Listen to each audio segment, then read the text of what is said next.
This morning I just take someone through the sleep twirling and float wash technique called Fa Hua Cai. It's a Chinese technique that I learned from my teacher based in Taiwan.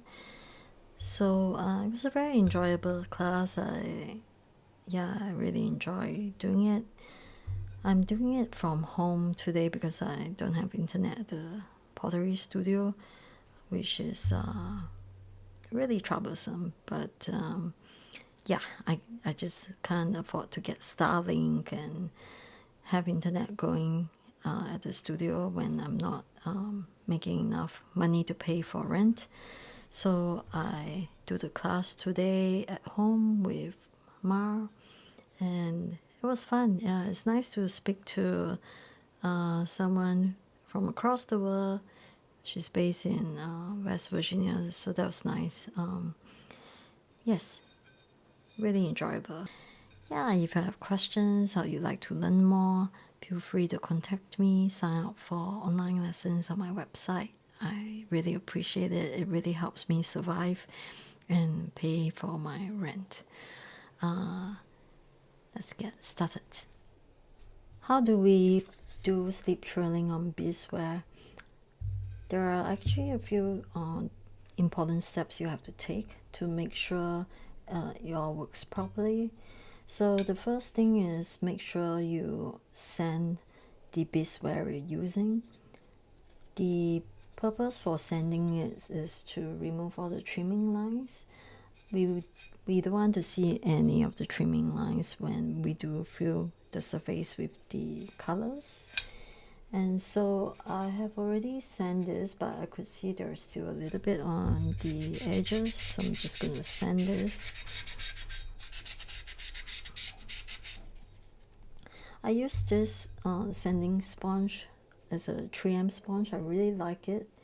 It works really well, and it's a whole lot more user-friendly than a sanding paper because it's easy to hold, as you can see. And the sound doesn't annoy me as much. My student this morning asked me if I should use fine, super fine, and my answer is I always start off with the coarser one, which is fine, because it's just easier to remove on the first round. If you really do want it to be even finer, you can then switch to a microfine sponge. Personally, I find that the fine sponge is enough to get a nice surface. Another tip I can give you is that it's good to sand your bisqueware when it's bone dry if you are doing your own throwing, only because it just removes a lot of hard work of sanding it at this stage. Just be really careful when you sand your greenware that is bone dry, because it's very fragile, as we all know. So that's one tip. But normally, even though I sand through the bone dry bits after I fire the piece, I still go through another round of sanding with the sponge. And then in terms of transferring the drawing, you can prepare the drawing this way, cut around the illustration, and then we're going to attempt at making a carbon behind it using a pencil. So I'm just going to put a book here so it's easier for me to shade it.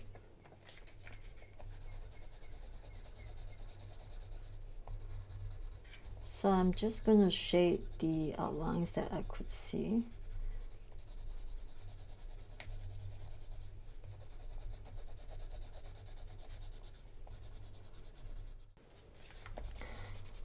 I would say this is probably the most boring bit of the entire process. So my student Mar asked if I should, if it's okay to use a carbon paper. I think you can use a carbon paper. The only problem is if you do make a mistake, I'm not sure how easy it is to remove the carbon and then redo it, you know. Possibly it could be okay, but it's gonna require some experimentation to see if it works well. I'm just gonna put this against the sun to see if I cover all of it. It doesn't have to be super precise because after we do the transfer, we still have to draw over it a little bit.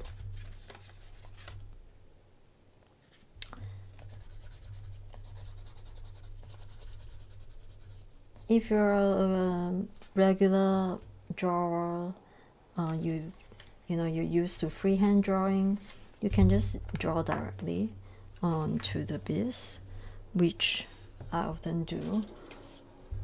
But you know, this kind of step is sometimes quite helpful when it comes to really specific, refined illustrations. So I use this Japanese tape. It's called washi tape. I really liked it because it doesn't leave behind a residue onto the bisque. So I'm just going to tape this to the plate. I'm leaving behind some negative space.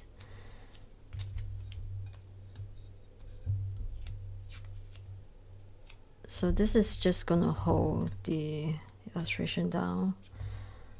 And then you could use either a pencil or a ball-pointed pottery tool to go over the lines.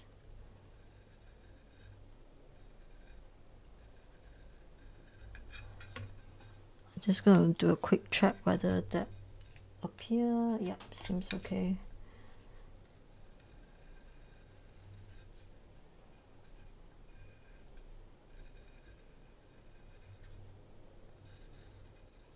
So I would probably leave that off so I can illustrate a second method to you on how I usually plan my drawings.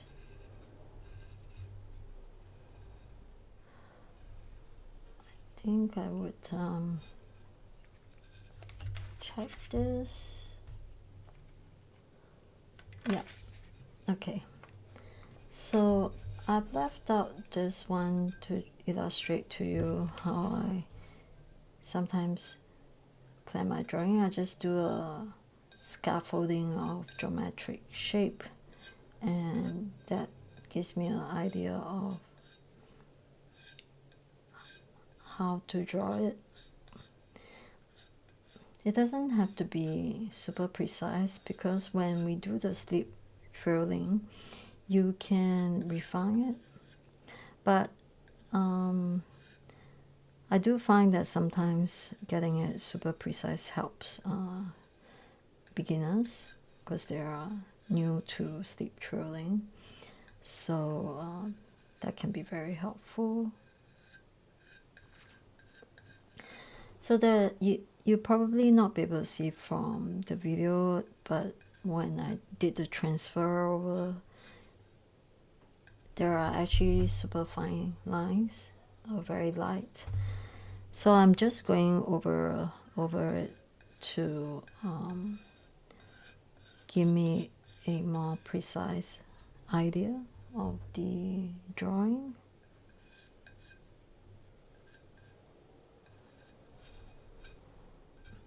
So we're gonna do the slip twirling, and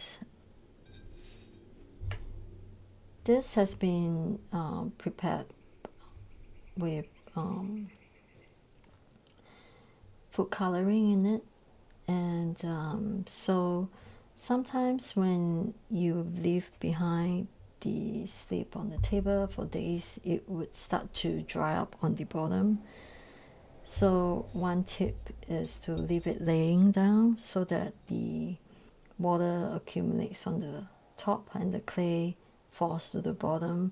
And then when you're ready to work on it, just massage the border a bit and give it a shake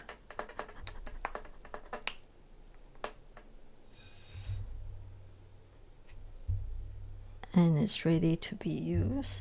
So I normally like to do a test to see how the consistency feels like. There are days when it might feel drier than usual, and if you find that it starts to clog, then add a little bit of water in the bottom and shake it. So this is ready to be used, and the way you ensure that the clay doesn't flake off is to make sure that the base is moist. On a summer day like here in Sydney today, it's really hot, and so you find that if you do the slip trail without making sure this is moist, the clay is gonna flake off. So I just use a spray bottle and spray over it. If it's incredibly hot, just spray a bit more water. And then this is ready for slip trailing.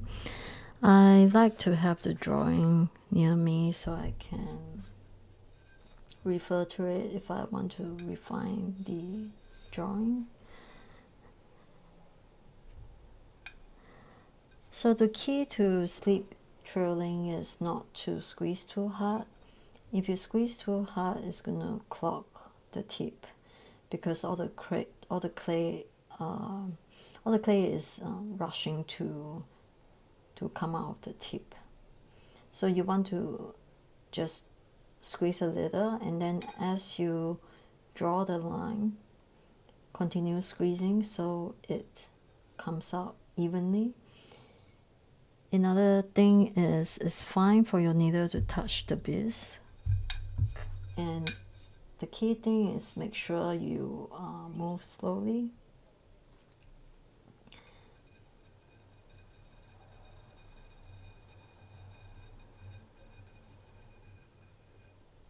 So I like going from left to right as a right-hander. If you are a left-hander, obviously you want to start drawing from right to left. That way you get a nice slip line.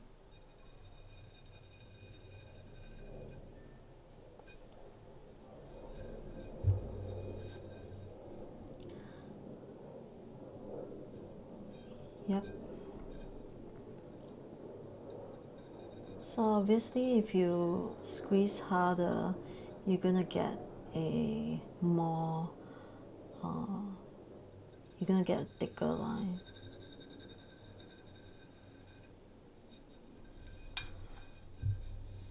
Again, like I say, you have to go from left to right, so I turn the plate instead of trying to draw it this way. It's just not gonna, the clay is just not gonna dispense effectively.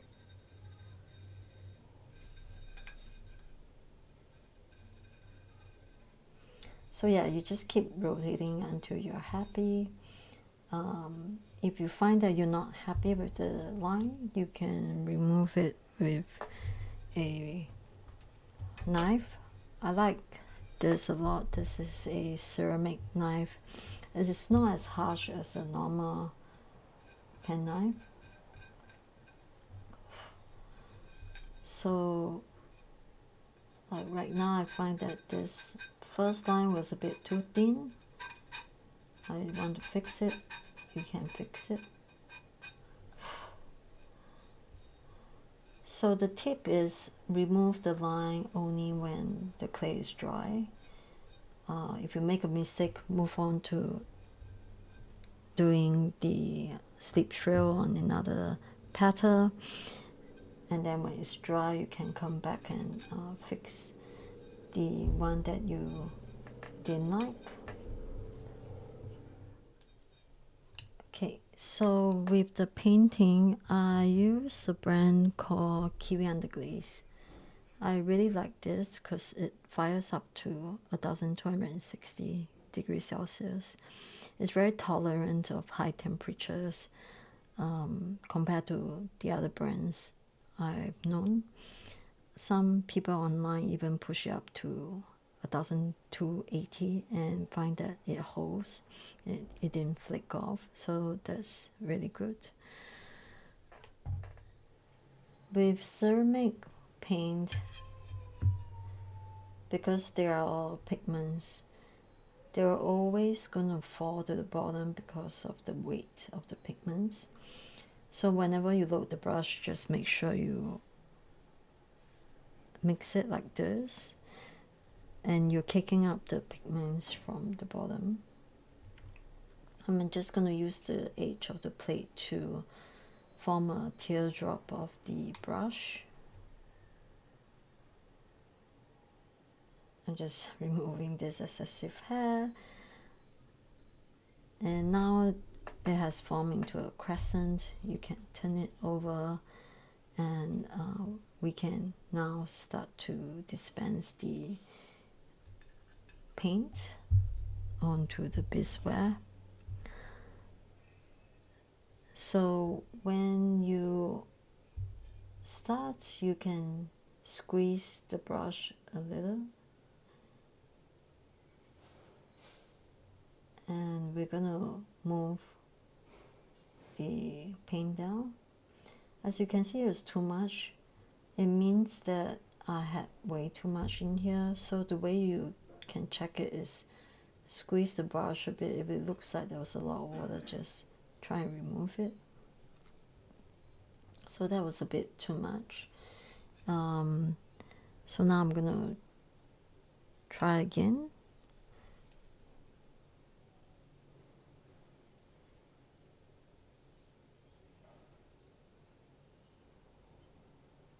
So you can see I'm trying to move the paint down, and whatever pigments that's left on the bottom is gonna create that dark shade. I do find that as of now the paint looks a bit diluted, so I'm just gonna add a bit more paint. So this is where having a practice plate helps a lot, because you want to check the intensity of your colors and make sure you're happy with it.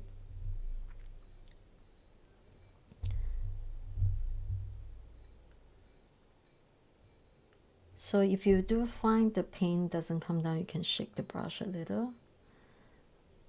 I'm just going to squeeze this a bit to remove a little so it doesn't overwhelm the plate.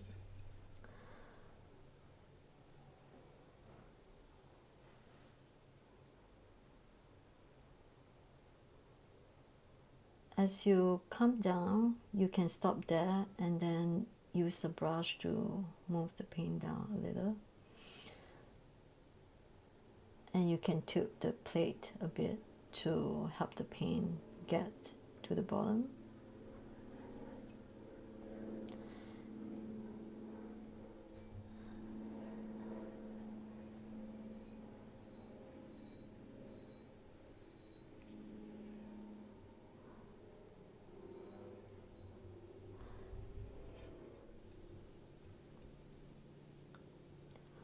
Some of my students, they would paint this and halfway through they start to run out, and it's because they didn't continue to squeeze the brush. So just remember, you have to continue to dispense the paint, and remember to stop just before it ends, so that you don't have excessive paint overflow like the way I did for the first petal. So that is the method. If you want to mix in a second color, you can do it by having a second color here.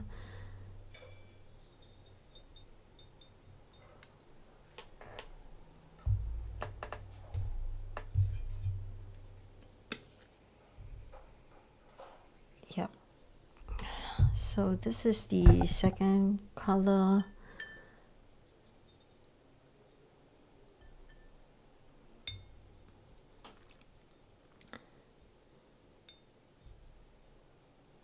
What I'm gonna do is create a pink to orange tone, and I'll show you how that is done.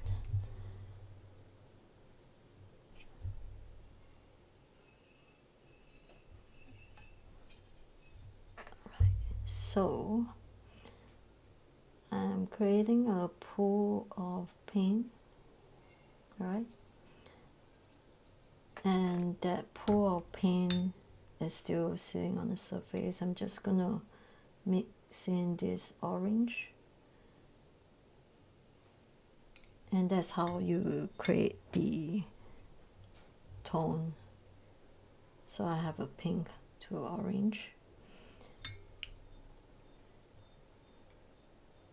I can use a brush to absorb the remaining paint into the brush